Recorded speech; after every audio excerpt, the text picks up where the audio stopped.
students, once again welcome back to our maths channel JEE Maths by RGL sir। आज हम लोग लेकर के आए हैं प्रोबेबिलिटी सीरीज का लेक्चर नंबर 6। इसके अंदर हम बात करेंगे एडिशन थ्योरम ऑफ प्रोबेबिलिटी। ठीक है, तो fundamentals of probability already discuss किए जा चुके हैं। अब हम बात कर रहे हैं एडिशन थ्योरम ऑफ प्रोबेबिलिटी की। जो एडिशन थ्योरम होती है उसकी हेल्प से प्रोबेबिलिटी के क्वेश्चंस को किस प्रकार से सोल्व किया जाता है। जो भी बच्चे हमारे वीडियो देख रहे हैं वो कमेंट करके अपने नाम और सिटी जरूर से मैसेज करें ताकि हम देख पाएंगे कहां कहां तक हमारी पहुंच हो गई है बच्चों। ठीक है, तो इसके अंदर हम बात करते हैं एडिशन थ्योरम ऑफ प्रोबेबिलिटी में कि let A and B are any two events, let A and B are any two events associated with an experiment. मान लेते हैं अभी हम दो इवेंट के बारे में बात कर रहे हैं, अभी फिर तीन के बारे में बातचीत की जाएगी कि दो इवेंट है जो कि एक एक्सपेरिमेंट से एसोसिएटेड है। ठीक है, मतलब अपन ऐसे कह सकते हैं कुछ जनरलाइज यदि आप वेन डायग्राम से फॉलो करें तो ये एक मेरा एक्सपेरिमेंट था जिसका सैंपल स्पेस ही है, यूनिवर्सल सेट की जगह है, ये क्या हो जाएगा बेटा, सैंपल स्पेस हो जाएगा। तो मान लिया ये मेरा सैंपल स्पेस है and here I have the set A and here I have let's say set B, event A और इवेंट बी, और जो बीच वाला पोर्शन हमें पता है वो कॉमन वाला पोर्शन होता है। तो अब मैं यहां पर पहला पॉइंट ये बात करना चाह रहा हूं कि probability of A union B, probability of A union B, कि ए यूनियन बी का प्रोबेबिलिटी क्या होगा। तो बताएं, सभी लोग बताएं क्या होगा। जैसे एलिमेंट्स का होता है, ये होता है probability of A plus probability of B minus probability of A intersection B. अब बहुत सारे बच्चों के माइंड में आता है कि सर इसका प्रूफ, तो मैं इसका एक का प्रूफ बता देता हूं, बाकी सब फिर हम जनरलाइज करके लिख सकते हैं कि सिमिलर वे में ऐसा हो रहा है। अब सिंपल सी बात है, number of element in A union B क्या होता है, number of element in set A plus number of element in set B minus number of element in A intersection B. ये हमने सेट थ्योरी में discuss किया था नहीं किया था बताइए, कि ए यूनियन बी में कितने एलिमेंट होंगे, n A plus n B minus n of A intersection B. यदि मैं इस पूरी इक्वेशन को एनएस से डिवाइड कर दूं, that is the number of element in sample space, तो ये जो लेफ्ट हैंड साइड है ये क्या बन जाएगी बेटा, probability of A union B. This will become the probability of A union B, A union B की क्या probability, n A upon n S is a probability of A, n B upon n S is a probability of B, and this upon this is a probability of A intersection B। ठीक है बेटा, तो probability of A union B is equal to PA plus PB minus probability of A intersection B। ये होती है हमारी A union B की probability। ठीक है बच्चों, तो A union B में जो कौन सा पोर्शन आया था, ये वाला पोर्शन आया था, ये वाला पोर्शन आया था और ये बीच वाला पोर्शन। ठीक है, इन तीनों पोर्शन को यदि मैं कंबाइन कर दूं तो उसको हम बोलेंगे probability of A union B. ठीक है, एनी डाउट्स, सभी लोगों को क्लियर है तो नोट कीजिए जल्दी से, probability of A union B.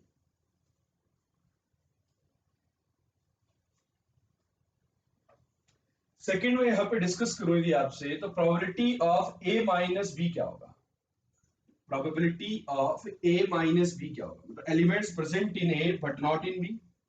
तो ए में प्रेजेंट है लेकिन बी के अंदर प्रेजेंट नहीं है, ए माइनस बी, याद कीजिए ए माइनस बी की कहानी, ए माइनस बी की कहानी क्या होगी, ए माइनस बी के अंदर ये वाला पोर्शन पूरा हट गया और ये वाला पोर्शन भी हट गया, केवल क्या आएगा, केवल ये वाला पोर्शन आएगा ए माइनस बी में। तो ये क्या हो जाएगा, probability of A minus probability of A intersection B. इसको बोलते हैं probability of A minus B is what, probability of A minus probability of A intersection B. तीसरे पॉइंट की यदि मैं बात करूं कि थर्ड पॉइंट क्या होगा, probability of A dash intersection B dash. इसका मतलब क्या हुआ, याद कीजिए, A dash intersection B dash मतलब ए के बाहर की दुनिया और बी के बाहर की दुनिया का इंटरसेक्शन, ए के बाहर की दुनिया और बी के बाहर की दुनिया का इंटरसेक्शन। यदि आप वेन डायग्राम बनाए बेटा तो इसका वेन डायग्राम कुछ इस तरीके का होगा, ये ए और ये बी, इनके बाहर की दुनिया का इंटरसेक्शन मतलब ये बाहर वाला पोर्शन,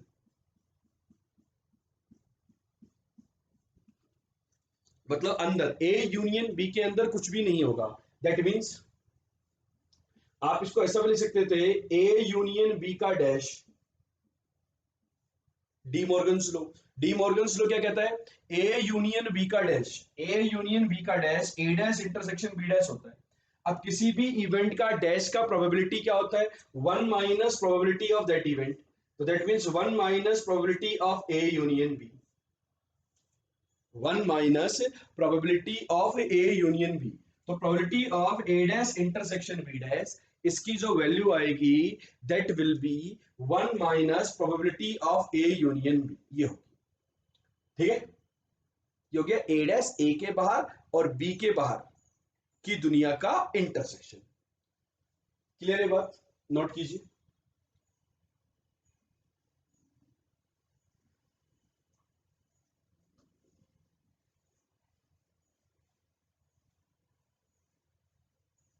किसी भी बच्चे को कहीं पर भी डाउट है तो बताइए। ठीक है,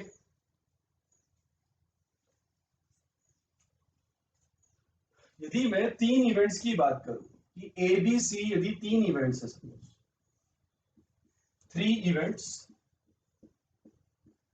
associated with an experiment, associated with an experiment, एक एक्सपेरिमेंट के साथ एबीसी तीन इवेंट एसोसिएटेड है। ABC are three events associated with an experiment. ABC मेरे पास तीन इवेंट है जो कि एक एक्सपेरिमेंट के साथ एसोसिएटेड है। ठीक है, तो आप क्या कहेंगे,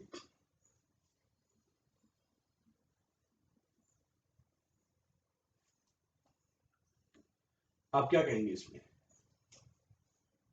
probability of A union B union C, कि A union B union C की प्रोबेबिलिटी क्या होगी,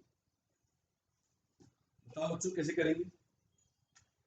अब जो एन के साथ एलिमेंट था, probability of A plus probability of B plus probability of C minus probability of A intersection B minus probability of B intersection C minus C intersection A plus probability of A intersection B intersection. तो जो number of element का एक formula लिखा था हमने set theory के अंदर, वो सेम फॉर्मूला यहाँ पर अप्लीकेबल होगा, सिमिलर। अब कुछ बच्चे कहते हैं कि सर यदि हम इसको सेट थ्योरी से नहीं जा करके, क्या हम इसको, एक तो प्रूफ वही है कि अपन वेन डायग्राम बनाए और उसकी हेल्प से सेट थ्योरी वाले फॉर्मूले से एनएस को डिवाइड कर दें, तो आपके पास ये फॉर्मूला डिराइव होकर के आ जाएगा। और यदि आप वैसे नहीं जाना चाहते हैं, क्या मैं टू के यूनियन की हेल्प से, दो जो सेट एडिशन थ्योरम था, क्या मैं उसकी हेल्प से इसका फॉर्मूला डिराइव कर सकता हूं क्या, एडिशन वाले से। तो आप बताइए एडिशन वाले से क्या आप फॉर्मूला डिराइव कर सकते हैं क्या, देख लेते हैं।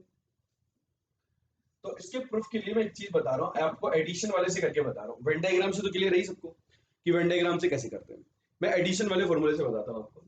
मैंने क्या मान लिया बेटा कि लेट ये जो बी यूनियन सी है, ये जो बी यूनियन सी है इसको मैंने डी मान लिया। ये जो बी यूनियन सी है this is set D, B union C is set D.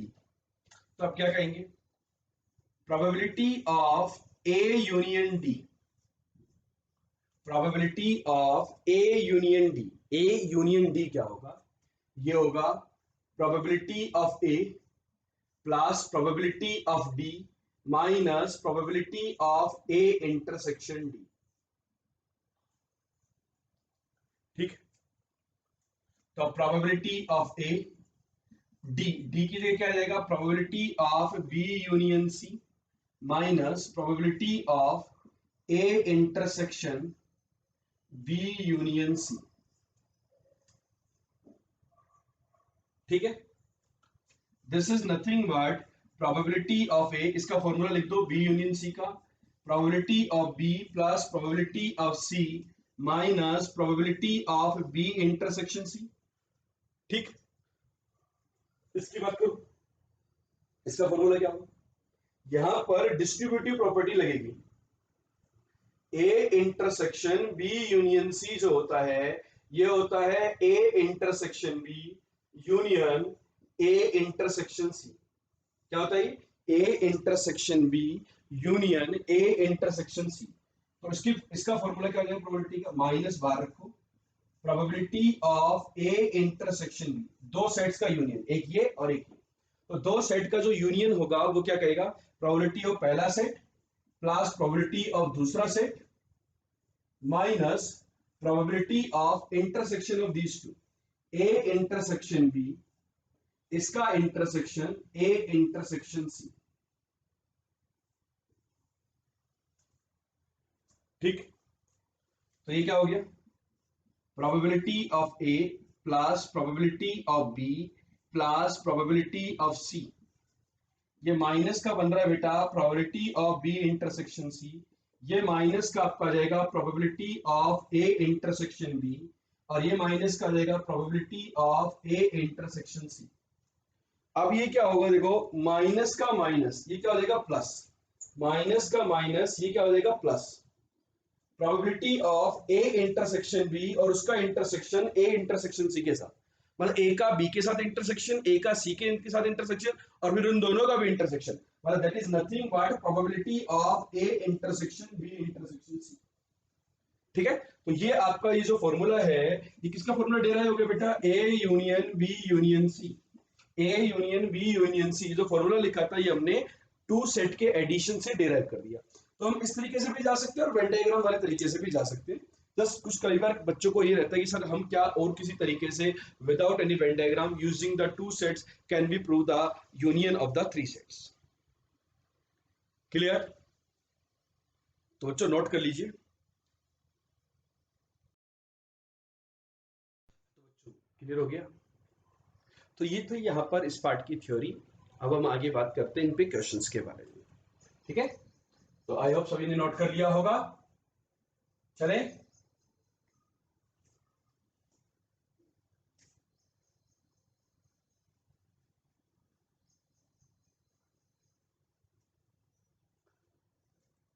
तो पहले क्वेश्चन करते हैं बच्चों, example number 1।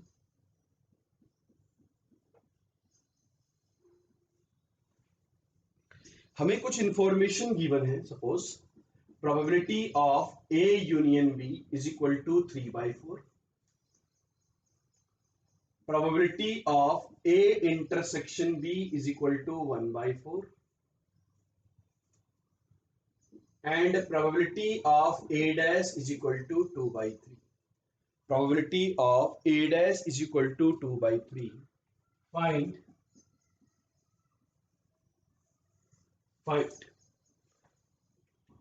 first part, probability of A calculate कीजिए। काफी पार्ट्स में यहां लिख रहा हूं, तो आप लोग स्टार्ट कीजिए और एक साथ बताएं कि आंसर आपके क्या क्या आ रहे हैं।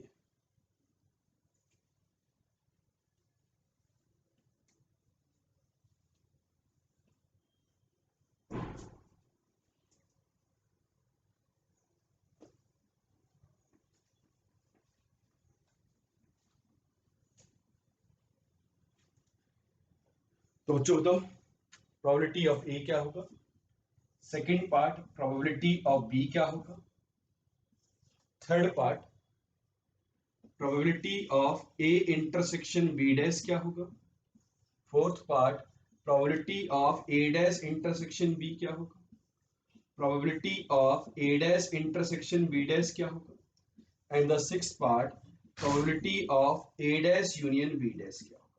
तो इन सभी पार्ट्स के आंसर देंगे सभी बच्चे एक साथ, वन बाय वन शुरुआत करें। बहुत ही सिंपल क्वेश्चन है कि ए और बी दो इवेंट थे जो एक्सपेरिमेंट के साथ एसोसिएटेड थे, उस एक्सपेरिमेंट की कहानी ये गिवन है। तो हम क्या कर सकते हैं, तो देखो प्रोबेबिलिटी ऑफ ए डैश जो होता है बेटा वो होता है 1 माइनस प्रोबेबिलिटी ऑफ ए किसी भी इवेंट के लिए। तो यहां से आपके पास प्रोबेबिलिटी ऑफ ए का वैल्यू कितना देगा, ये 2/3 है, तो ये आ जाएगा आपका 1/3। So probability of A is equal to 1/3। So probability of A इसका वैल्यू हो गया आपका 1/3। ठीक है, प्रोबेबिलिटी ऑफ बी क्या होगा, तो प्रोबेबिलिटी ऑफ बी कैसे निकालें, आपको पता है सबको ए यूनियन बी का जो फॉर्मूला होता है वो होता है बेटा probability of A plus probability of B minus probability of A intersection B. सब लोग एग्री करते हैं इस बात से? ये फॉर्मूला होता है या नहीं होता? होता है। तो जब आप इस बात से एग्री कर रहे हैं बेटा, तो ए यूनियन बी की प्रोबेबिलिटी थी 3/4, पी की प्रोबेबिलिटी आ गई 1/3, पीबी आपको नहीं पता, और ए इंटरसेक्शन बी था आपका 1/4। अब देखो वो 1/4 लेफ्ट साइड में आएगा तो कितना हो जाएगा? 1। 1 minus 1/3 that is 2/3। So probability of B is equal to 2/3। तो जो इवेंट बी है इसकी जो प्रोबेबिलिटी होगी ये कितनी होगी? 2/3 के इक्वल होगी। So probability of the event B is equal to 2/3।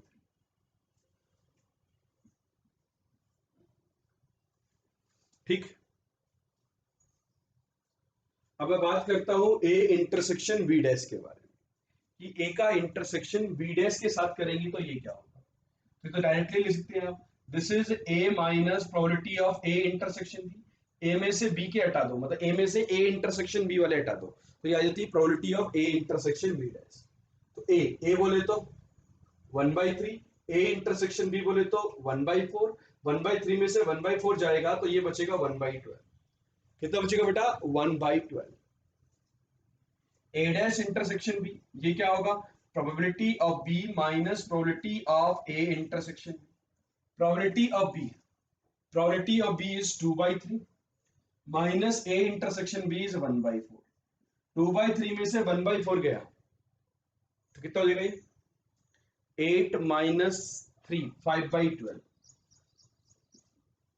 Check कर लें आप, आंसर बताइए 5/12 आ रहा है या नहीं आ रहा? आ रहा है, very good. A dash intersection B dash, इसका क्या मतलब हुआ? 1 minus probability of A union B, और ए यूनियन बी था 3/4, तो ये कितना हो जाएगा? 1/4। ये क्या होगा? 1 minus probability of A intersection B, तो ये आपका आंसर आ जाएगा 3/4। ठीक है, तो ये था एग्जांपल 2। दो प्रोबेबिलिटी दी हमें गिवन हो, मतलब दो इवेंट हमें गिवन हो, तो उनका क्वेश्चन हम किस प्रकार से सोल्व करते हैं। ठीक है, किसी बच्चे को इसके अंदर डाउट है तो बताइए। Any doubts? क्लियर हो गया क्वेश्चन? चले एग्जांपल नंबर 2 की तरफ। बहुत ही एलिमेंट्री क्वेश्चन था। यहां पर देखो वेन डायग्राम से नहीं करेंगे हम, क्या करेंगे हम? डायग्राम बना करके नहीं करेंगे, हम डायरेक्ट फॉर्मूले से कर सकते हैं, सिंपली बात है। अगला question, example number 2। If probability of A equal to 0.25, probability of b is equal to 0.5, probability of a intersection b is equal to 0.14, probability of a intersection b is equal to 0.14, find the probability that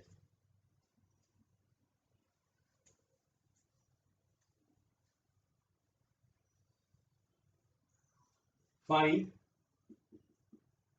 the probability that neither a nor b occurs, neither a nor b occurs, ना तो a हो ना ही b हो, तो इस बात की क्या प्रोबेबिलिटी होगी? neither a nor b occurs, इसका क्या प्रोबेबिलिटी होगा?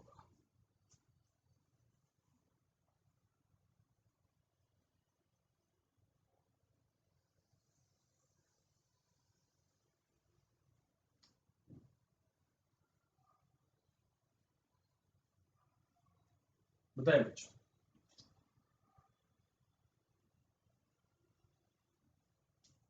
क्या आंसर होगा?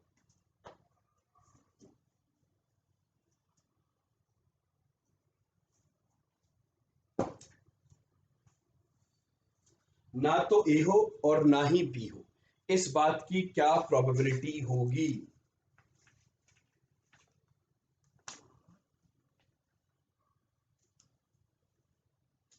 Any answer?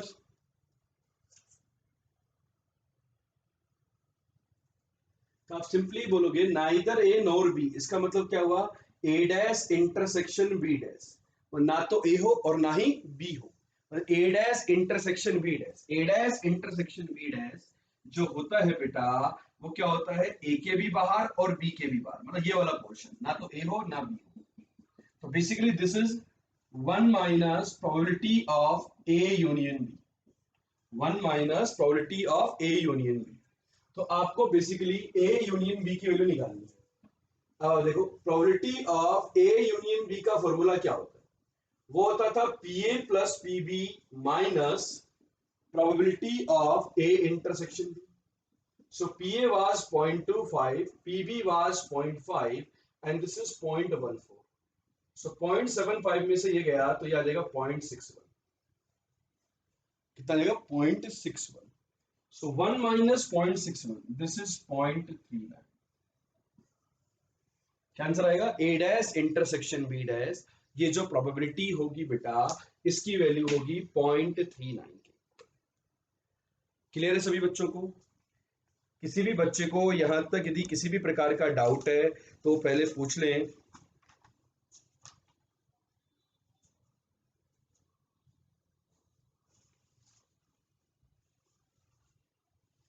इसी क्वेश्चन में मैं ये पूछता हूं आपसे, फाइंड सेकंड पार्ट,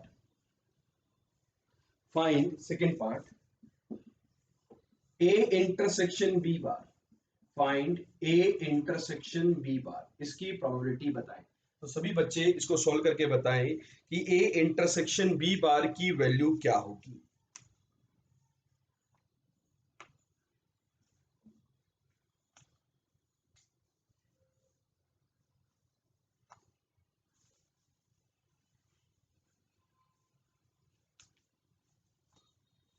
क्या आंसर आएगा? This is what, probability of A minus probability of A intersection B, which will give us 0.25 minus का 0.14। तो आंसर जो होगा वो होगा 0.1। क्लियर है बच्चों? ठीक है, तो ये था हमारा एग्जांपल नंबर 2। बेसिक क्वेश्चंस थे यहाँ पर, कुछ ज्यादा हमें करना भी नहीं है, सिंपल जो फॉर्मूले हमने पढ़े उनको अप्लाई करना है। And formulas are also similar to the formulas of the set theory. Clear? चलें आगे चलें। क्लियर? चलो। हाँ तो बच्चों अगले एग्जाम्पल की तरफ प्रोसीड करते हैं। Example number 3, example number 3 screen पे आपको दिखाई दे रहा होगा, आप बच्चे इसको नोट करें। In throwing of a dice, let A B the event, एक इवेंट है, an odd number turns up, कि ए जो इवेंट है वो क्या हो रहा है, odd number turns up. B B the event, A number divisible by 3 turns up. B जो इवेंट है वो क्या कहता है, a number divisible by 3 turns up, and C be the event that a number less than equal to 4 turns up, a number less than or equal to 4 turns up। C जो event है वो क्या कह रहा है कि a number less than or equal to 4 turns up, then find the probability that exactly 2 of ABC occur। तो इस बात की प्रोबेबिलिटी बतानी है कि एबीसी में से ठीक 2 अकर करे, तो इस बात की क्या प्रोबेबिलिटी होगी, probability that exactly 2 of ABC occur. तो सोल्व कीजिए सभी बच्चे। मैं इवेंट ए लिख देता हूं, event A is 135 odd number turns up, event B is a number divisible by 3 turns up, मतलब 36। Event C is the event that 1 2 3 4 turns up। तो इन 3 इवेंट में से एग्जैक्टली 2 इवेंट हो तो उस बात की क्या प्रोबेबिलिटी होगी।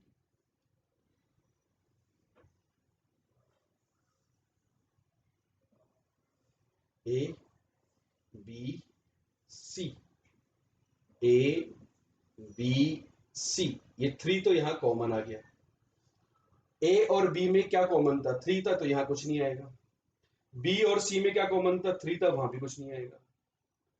और ए और सी में क्या कॉमन है, ए और सी में ये 1 और 3, यहां पे 1 आ गया। तो एग्जैक्टली 2 वाले में या तो ये वाला पोर्शन होता है या ये वाला पोर्शन होता है या फिर ये वाला पोर्शन होता है। तो केवल एक ही एलिमेंट है और उसका नंबर भी 1 ही है, तो एग्जैक्टली 1 की, एग्जैक्टली 2 की प्रोबेबिलिटी कितनी होगी, 1/6 एग्जैक्टली 2। या फिर आप probability of exactly two of ABC अगर, तो सेट थ्योरी में जिस प्रकार का हमने फॉर्मूला डिस्कस किया था उसी प्रकार का यहां पे फॉर्मूला आएगा कि probability that exactly two of ABC अगर, तो यहां पर हम क्या बोल देंगे, this is probability of A intersection B plus probability of B intersection C plus probability of C intersection A minus 3 times probability of A intersection B intersection C। इसका formula आ गया। अब A intersection B में कितने लोग common है, एक, तो उसकी प्रोबेबिलिटी होगी 1/6। B और C में कितने लोग कॉमन है, वो भी एक, तो उसकी भी प्रोबेबिलिटी होगी 1/6। सी और ए में कितने कॉमन है, दो, तो उसकी प्रोबेबिलिटी होगी 2/6। और तीनों में कितने कॉमन है, 1, तो 1/6। तो आपका ये आंसर आ गया 1/6। ठीक है, तो इस प्रकार से हम फॉर्मूले की हेल्प से भी जा सकते हैं और डायरेक्ट वेन डायग्राम की हेल्प से भी हम क्वेश्चन को सोल्व कर सकते हैं। क्लियर है, किसी बच्चे को इसके अंदर डाउट? तो यदि बोर्ड के अंदर क्वेश्चन आता है तो ये वाला मेथड लगाना है, और जेई के अंदर क्वेश्चन आता है तो हम डायरेक्टली वेन डायग्राम की हेल्प से एनालाइज करके प्रोसीड कर सकते हैं एग्जैक्टली टू इवेंट्स के होने की प्रोबेबिलिटी। जब हमारे पास तीन केसेस है कि ए का ये है, बी ये है और सी ये है, तो हम इस तरीके से इस प्रॉब्लम को सॉल्व कर सकते हैं।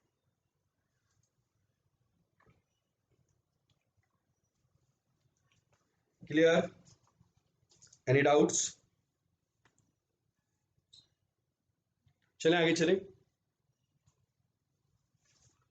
तो अगला क्वेश्चन करें, एग्जांपल नंबर 4, आज के सेशन का लास्ट क्वेश्चन। और भी क्वेश्चंस करेंगे इसके ऊपर, लेकिन वो प्रैक्टिस सेशन के अंदर करेंगे। तो जब भी कोई पॉइंट पढ़ाया जाए तो उसके बाद जो उसका प्रैक्टिस सेशन आता है उसके क्वेश्चन जरूर से देखने होते हैं बेटा, ताकि हम उन क्वेश्चंस को आसानी से कर सके, अच्छे से कर सके। तो example number 4, 3 exhaustive events, 3 exhaustive events ABC, 3 exhaustive events ABC have the probability of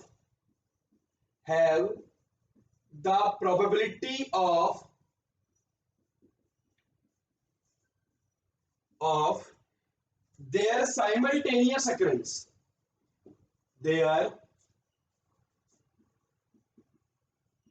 simultaneous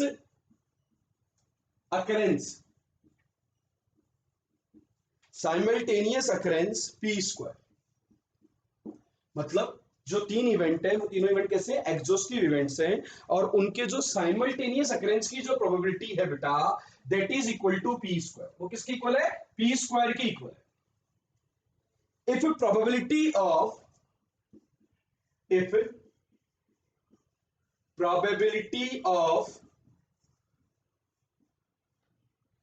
exactly one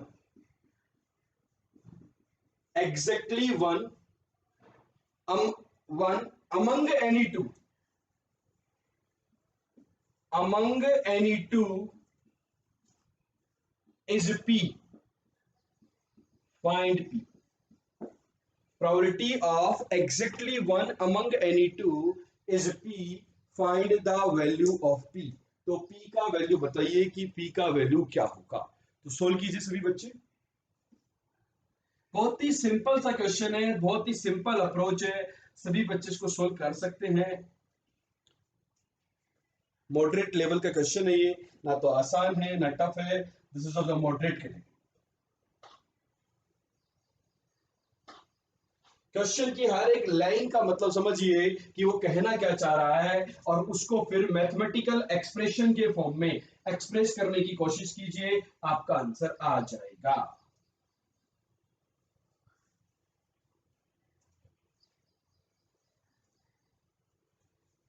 three exhaustive events है एबीसी, इनके साइमल्टेनियस अकरेंस मतलब probability of A intersection B intersection C is P square, और probability of A union B union C ये कितनी होगी बच्चों बताइए, A union B union C कितना होगा, 1 होगा। क्यों, एग्जॉस्टिव इवेंट्स है। एग्जॉस्टिव मतलब तीनों इवेंट मिलकर के पूरा सैंपल स्पेस कवर कर रहे हैं। तो ये 1 और ये p स्क्वायर, दो इंफॉर्मेशन आ गई। और क्या दिया है? और हमें ये दिया है probability of exactly one among any two, कोई भी दो में से ठीक एक के होने की probability.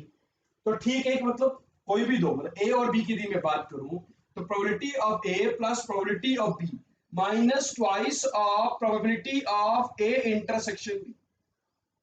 Probability of A plus probability of B minus double of probability of A intersection B, कि ए और बी में से एग्जैक्टली एक हो जाए, P A plus P B minus double of P A of A intersection B. तो इसका value कितना है? पी है। इसी प्रकार से जरूरी थोड़ा ना ए और बी में से ठीक एक हो एग्जैक्टली वन, बी और सी में से भी एग्जैक्टली वन हो सकता है। तो probability of B plus probability of C minus twice of probability of B intersection C, this is also P. Probability of C plus probability of A minus double of probability of A intersection C, this is also P. तो तीन relationship हमें ये given है बेटा, ठीक। तो ए ये दिया है, ये दिया है और ये कहानी पता है, इनकी हेल्प से आपको पी की वैल्यू निकालनी है। अब अभी समझो, इन तीनों रिलेशन को यदि मैं ऐड कर दूं, क्या कर दूं मैं? ऐड कर दूं, तो क्या होगा? तो तीनों को ऐड करने पर एक टर्म आ रहा है पी ए, दूसरा आ रहा है पी बी और तीसरा आ रहा है पी सी, और इनका 2 टाइम्स आ रहा है और ये भी 2 टाइम्स, तो 2 कॉमन ले लिया मैंने। तो 2 कॉमन लेने के बाद ये आ जाएगा probability of A intersection B minus probability of B intersection C minus probability of C intersection, इसका डबल, और राइट हैंड साइड कितना हो जाएगा? पी पी पी ऐड होकर के 3p, तो ये मेरा बन जाएगा 3p/2।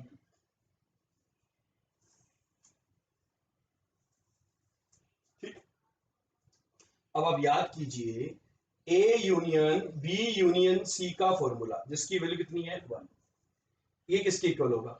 इसके फॉर्मूले में ये सारे टर्म आते नहीं आते? P A plus P B plus P C minus probability of A intersection B, probability of B intersection C, probability of C intersection, सब आते नहीं आते?